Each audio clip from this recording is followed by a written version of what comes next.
माझं नाव शैलेश भीमाशंकर पाटील।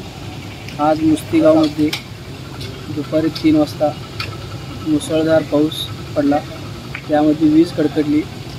आमची भाचीची मुलगी लहान छोटी 8 वर्षाची होती, तिच्या अंगावरून वीज कडकडून गेली। 8 लेकरं पण होते, त्यांना काय नाही झालं। ह्या मुलीला जागेवरून खाली पडली। 3-15 मिनिटांनं लहान लेकरं खाली आले। सर्व आम्ही वर जाऊन बघितलो तर पोरगी बेशुद्ध होती। तिला आम्ही सोलापूर रुग्णालयामध्ये आणलो, तिथून त्यांनी इथं सिव्हिलमध्ये पाठवून दिली। किती वाजता झालं आहे? 3 वाजता। 3 वाजता। काय घरात कार्यक्रम वगैरे काय होता? लग्नाचा कार्यक्रम होता तिच्या सख्या मावशीचा।